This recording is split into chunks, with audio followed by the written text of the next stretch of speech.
Today I'm going to unbox and review my new production camera, or one of my new production cameras. Just picked up myself a Sony FDR AX53. This is a 4K video camera, a newer version of what I've been using for the last couple years here, as the one I'm using is starting to give me trouble, so I figured I better pick up a spare while I can still get the model I'm looking for. Let's check it out. So today I made a run down to Best Buy and got myself a new piece of production equipment for my YouTube videos. For the last 5 or 6 years, I guess, I've been using a Sony FDR AX53, which has been a good camera, but I've started to have some problems with it. Namely, the base that the camera mounts on for a tripod is broken. So the camera is loose. I can't mount it on a tripod. It just goes all over the place. I've got it kind of attached to my crane, but even at that, it still tends to move on its own. The other problems I'm starting to have with this particular camera is the HDMI port.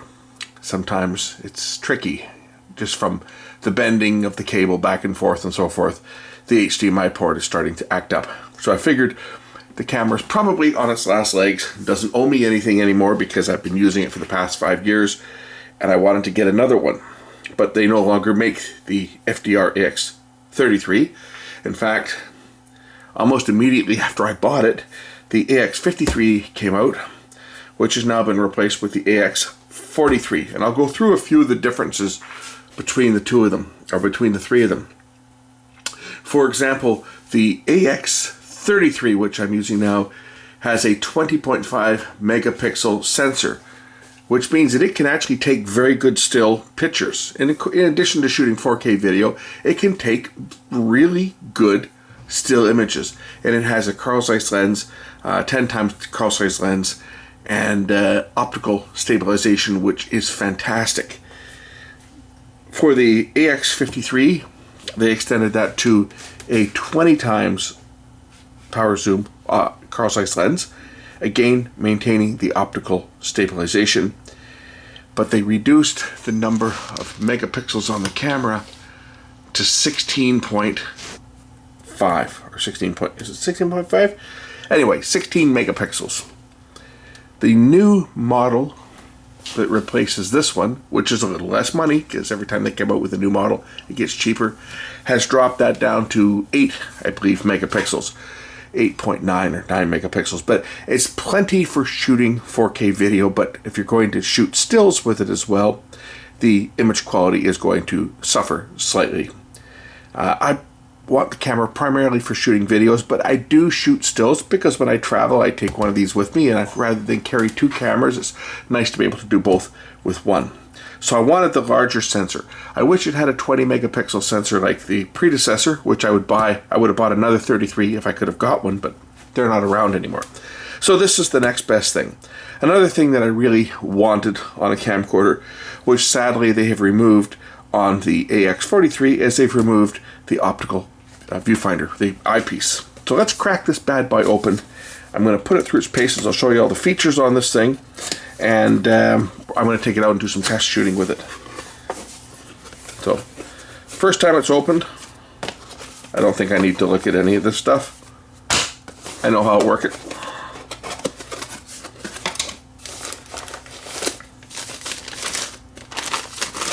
Here's the camera, factory fresh. See, this is the one thing that I really wanted, was I wanted the optical, or not optical, but the electronic eyepiece. The new camera just has a flip out screen, and the problem with it only having a flip out screen is it's impossible to see outside in the sun. SD card slot on the side, HDMI port on the side here, and on the other side we have our link and our microphone input. And I think that's, is it the same? Gone is the headphone output.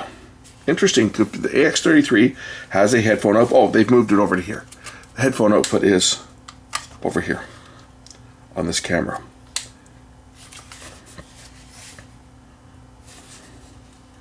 but 20 times optical. Still has the shutter. Still, I believe, uses the same batteries, which it does. It uses the same battery as my existing AX33 and AX100 camcorder. So the battery that's included in here, this gives me I think I've got 4 batteries now. This gives me a fourth battery. So which one does this one come with? It looks like it's even a higher capacity battery than the other one, slightly. What battery does this one come with? This one is a, I'm recording this in 4K, so I don't have the luxury of my big monitor. This one's an NP-FV70A, and the other one was an FV70 that came with the older camera. So a little bit more capacity, 1900 milliamp hours, 13.8 watt hours versus 13.0. 1960, interesting. Because the old battery shows 1960 milliamp and the new battery only shows 1900 milliamp hour. But they're the same, NP-FV70, NP-FV70A. So that way I can put this battery onto my existing AX33 and it will charge it. Also in the box comes another AC charger and of course a USB connection cable on it. That would be for downloading pictures and stuff that you've stored on the camera. Should be a USB port on the side of the camera here somewhere. Is it on the side here? That's a multi-connector. Now, unlike the older model, which had a USB cable that actually fit into the hand strap, which was kind of a pain. It had a wire coming out of the side that you tucked away in the side of the hand strap. That's the predecessor to this one. And then the multi-connector on the side was for like AV outputs. If you bought the AV cable that would give you component out or video out and audio. This one here, the multi-connector on the side, is actually compatible with USB as well. So if you need to charge the camera from, say, your computer, you can plug in the micro USB cable and charge the camera from your computer, and also you can download your photos and stuff off of the internal or off the SD card if you don't have an SD card reader. I've never used that feature. I'll never use that feature ever. The only thing I'm ever going to use in here possibly is the microphone input. And as I said before, they've moved the headphone plug up front here. So you got a headphone plug up front, whereas on the old model it was actually inside here as well. Those are the basic differences between the two cameras. We're going to set this thing up. I'll show you guys how to set it up. I'm going to put an SD card in it, and then we're going to go and we're going to do some actual video with this camera in 4K. All the shots that I'm going to shoot are going to be done handheld, so you can see how well the balanced optical steady shot works. Of course, this has got a gyro in it. If I flip open the camera, or if I open it up by turning on the viewfinder, first thing I need to do is I need to set up the camera. So let's set it up for English. We need to set our time zone. So I'm just going to select, where do I select it here? Touchscreen. There we go. Next, I need to set the daylight savings. Yeah, we have daylight savings still here, unfortunately. And we'll set the date and time. So it is now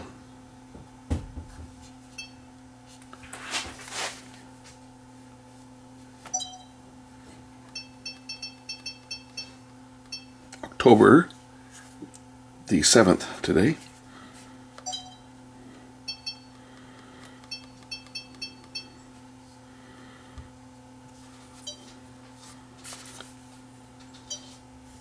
And as you can see, this is a 2016 model camcorder because the date starts at 2016. My other one was like I think the other one was a 2014.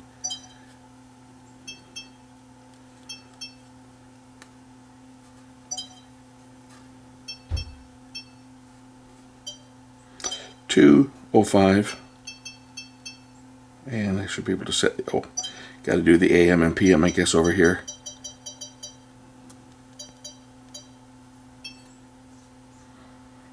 Next,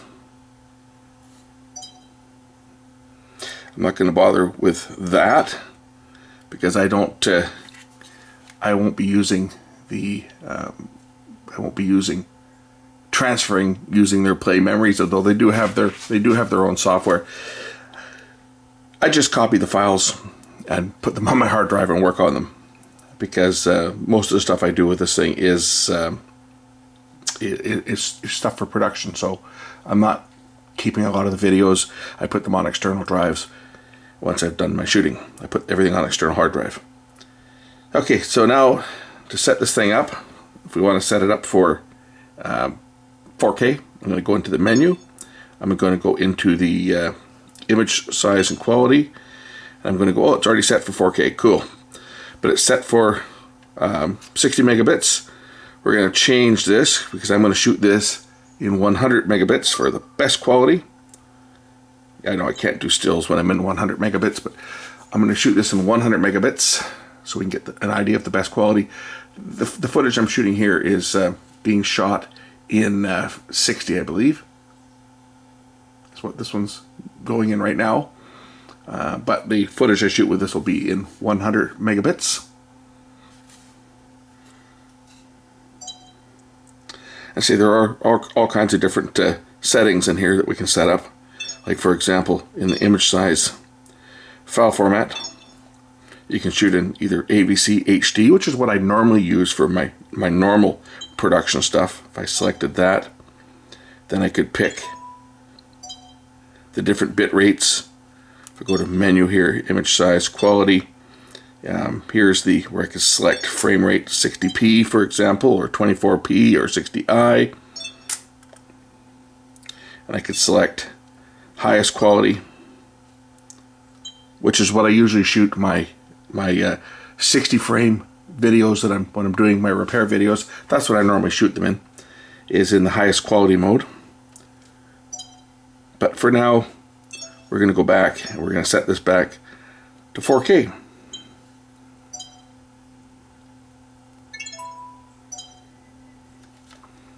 So there, that part is ready to go. As you can see, it's got a very long zoom lens on here. Now what does this here say?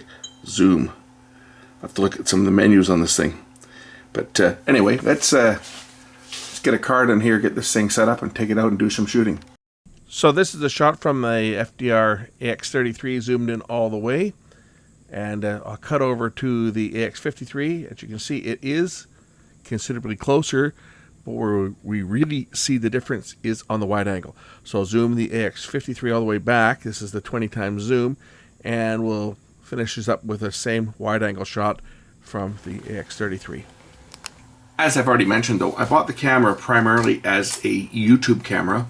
So most of the time it's probably going to find itself in 1080 mode when I'm shooting videos, not in 4K.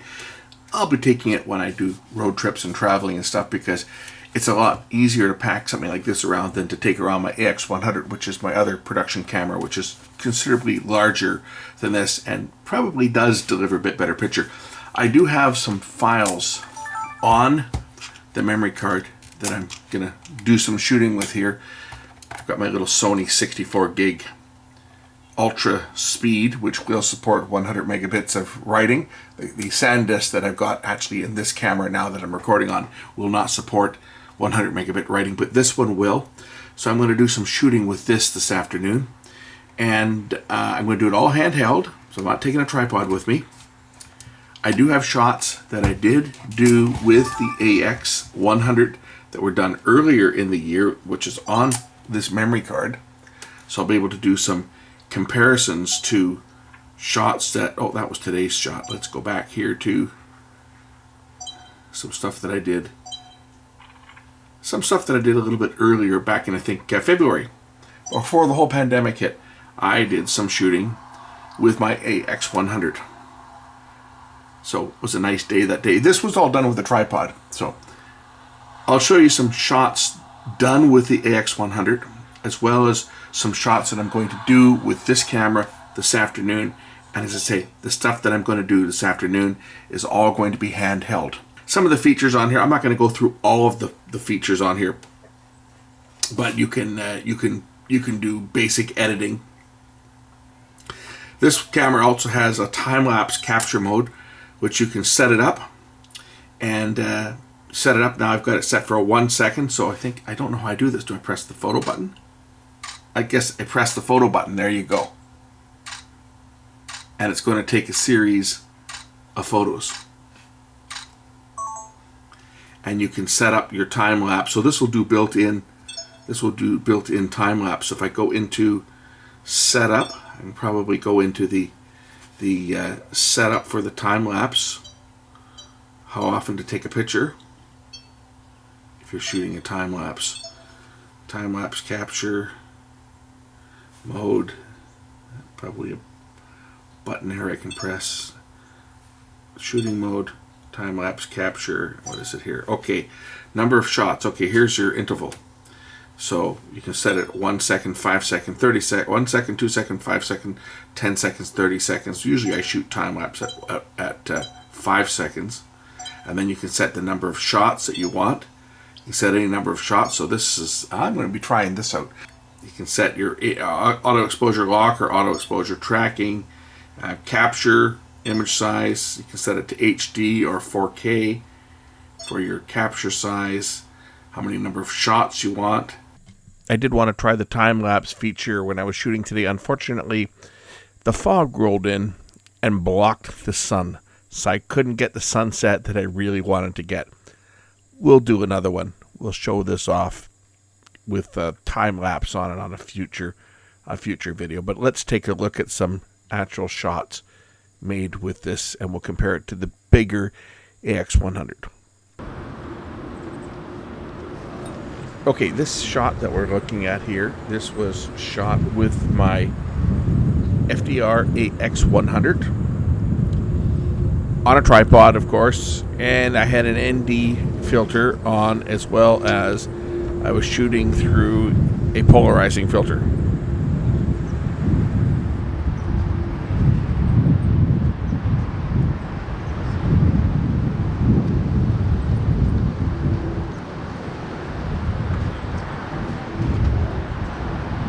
So the FDR AX100 is a much more expensive camera, about twice the price, and it delivers an excellent picture. One of the best that I have. There certainly are better cameras, but this one here is the best one that I have right now. The AX100 uses a 1-inch sensor, so a little bit bigger sensor. So it has a shallower depth of field. And it is, to say, the best camera that I own as far as video goes. Even for stills, this has been one that I've been normally shooting my scenery videos with a tripod. And this is a heavy, like 30-pound Manfrotto tripod. So this gives you an idea of how the AX100 looks. The remainder of the shots are going to be taken with the new AX53. No ND filter, no polarizing filter, and all handheld. Let's take a look. So here I am. I'm just out for a ride on my bike. It's the last ride of the season for me, as my insurance expires at midnight tonight. I thought this might be a perfect time to take this new camera out and give it a run. So I've set the focus to, because I got a really bright background, so I've set it to intelligent spot focus. So I hope it's got me exposed correctly. It's really hard to see. This is what I don't like about the LCD. I've got the screen flipped around so I can see myself, but it's hard to see because it's so bright out here today, and I'm wearing shades. Anyway, I figured I'd give you guys a look at what the capabilities of the zoom lens were from this high vantage point on an overpass. And today it was supposed to be sunny, but we've had fog all day, but it looks like it's finally starting to burn off. So let's take a look at what this thing can do. Remember, all these shots I'm going to do are handheld. There's no tripod. I didn't bring a tripod with me. Let's zoom in.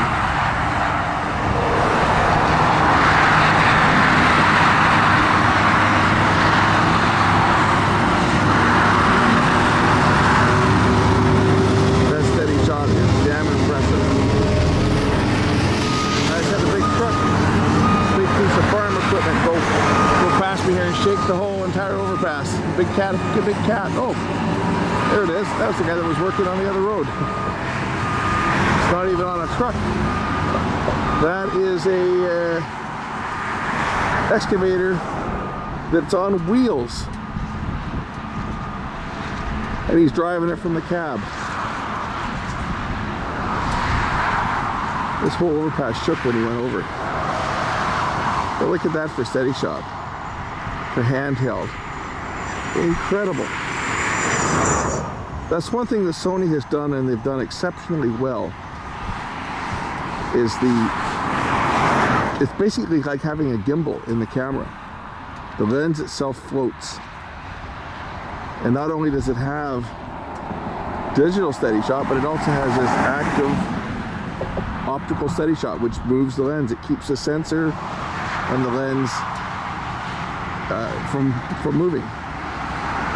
That's a long ways out. You can see that train in the background. That's a good couple kilometers away. That's probably, from where I am, that's probably 2 kilometers away. When I zoom back, appreciation as to how long the zoom is on this camera. I'm impressed so far. Just the zoom on this, and I'm using the optical, or not the optical, I'm using the electric viewfinder, the eyepiece, because I wouldn't be able to see this at all if I was using the flip-out screen. There's my bike, all getting ready to be put away for the season, the end of today. Here's normally where I mount my little action camera on a little bracket there. Truck staging facility, where the trucks all line up. And the sign is lit up, but due to the shutter, it's hard to read what it says. It's just flickering. But now basically what they're doing is the trucks that are heading down to the terminal, the port, they're selected by GPS, so when they pull in, they're given a lane as to which to go into, and then they're dispatched in order so they can go and pick up their cargo.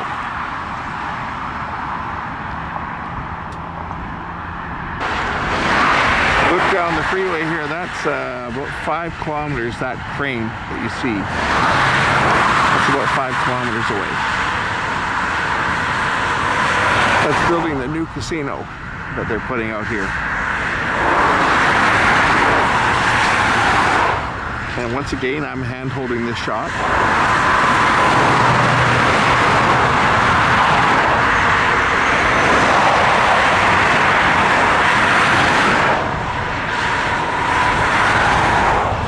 The nice thing about the camera is it's got variable speed zoom. You can zoom slowly, or you can zoom quickly.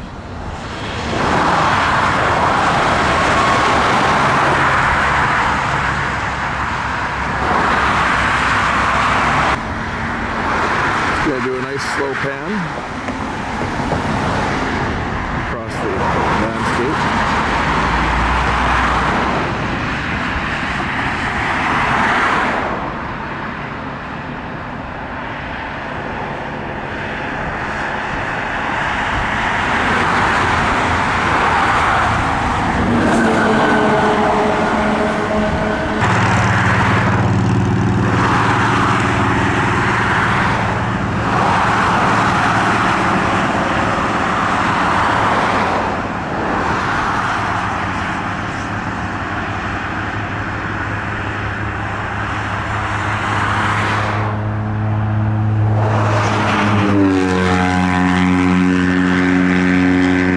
Burnaby in the background. That's a long ways out.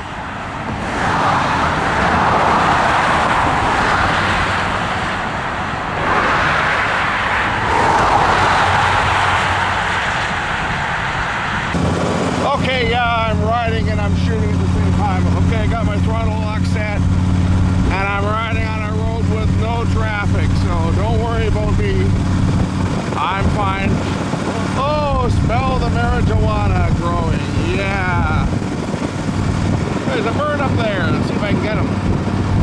Hopefully I'm recording. I don't even know if push the button, so hopefully this thing is filming. That way we can get an idea how this steady shot works from a moving vehicle. Look over the side of the freeway there.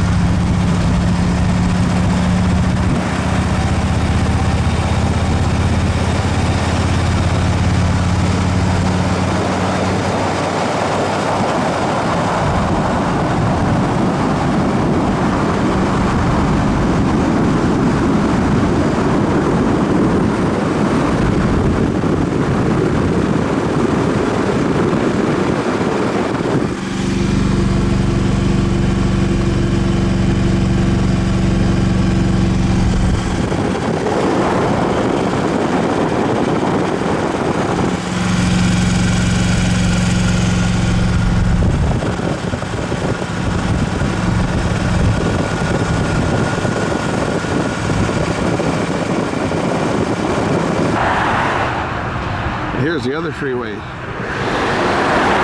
South Fraser Perimeter Road.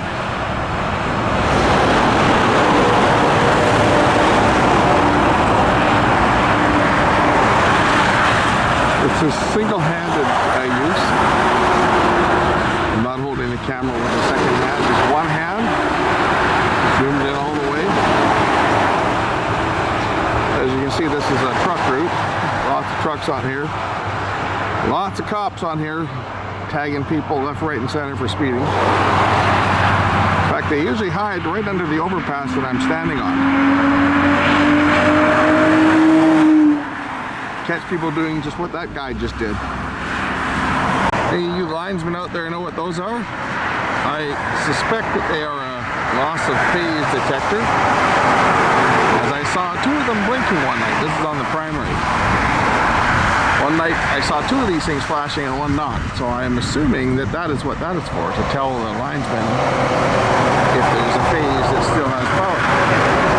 If any of you linemen have been out there and want to chime in and let us know what the heck these things are.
Something I didn't realize when I went out to shoot this is that the steady shot was set to active, which actually uses a combination of the optical and digital steady shot. So it, I think, probably reduces the picture quality ever so slightly.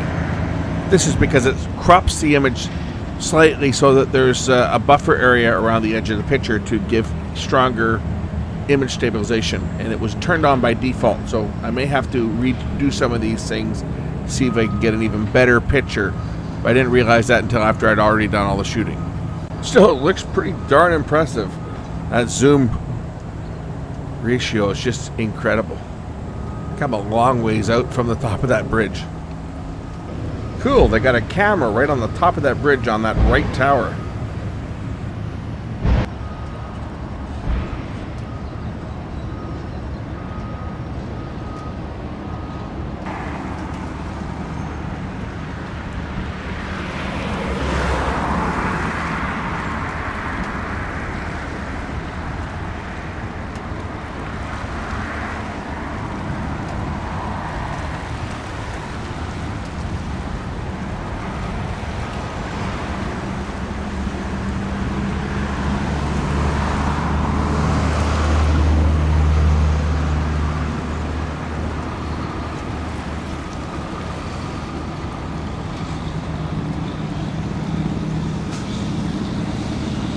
I'm going to try a tracking shot walking with the camera, holding it out in front of me sideways.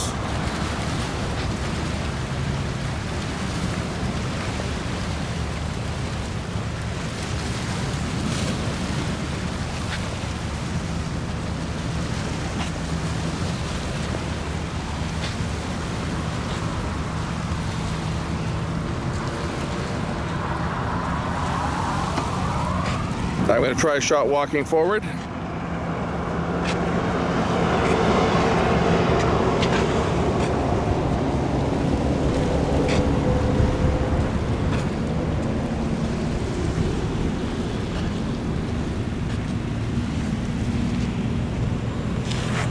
Okay, this time I'm trying manual focus. I focused it on the boat, and I'm going to now roll the focus to get the leaves in focus.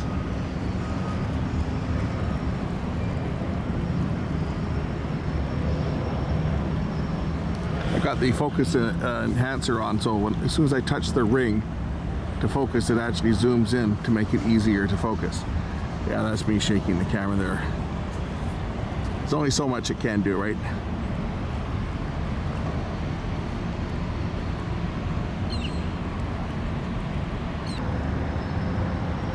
The manual focus works great.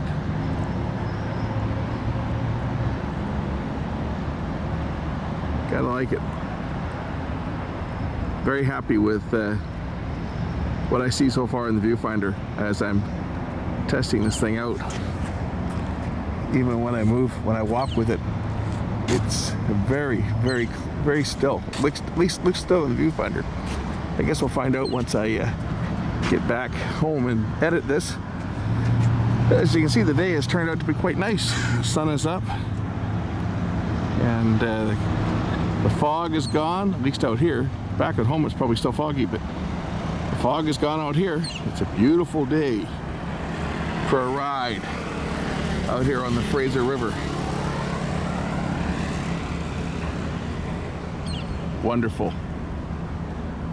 Days like this you wish could never end. You get that endless highway.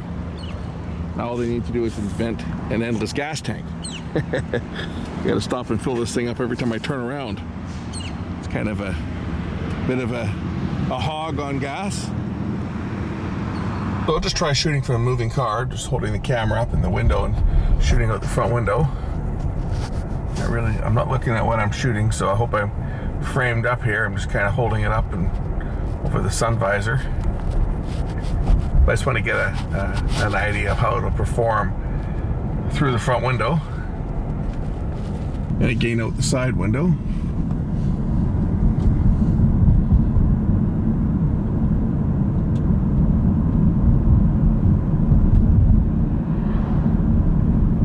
I was hoping I was going to get a nice sunset so that I could do a time lapse, but the fog is back.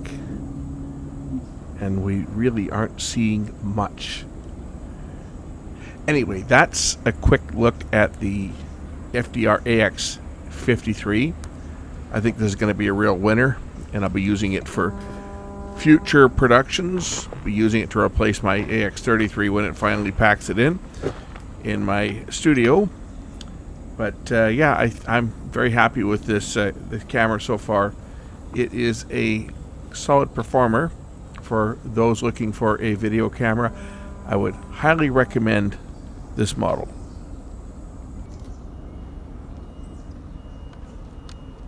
Nice feature, you can edit on the fly. So in other words, if you've got something that you don't want, like you've shot something in error, you want to delete it from the memory card, you can do it from Playback. Now you can either press the Playback button on the side here, or you can tap the bottom of the screen to go into Playback mode.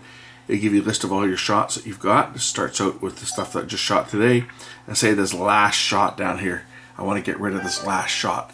So I just tap the shot I want, it'll start playing, and then I can hit the garbage can over here. It'll say this image or multiple images, that one, execute, and that clip is now deleted. Just like that. And to go back to camera mode, just tap again down here, and you're into camera. And that's pretty much it for the operation. When you flip around the viewfinder, it will show what you're shooting, so you can shoot yourself. Maybe not a good figure of speech.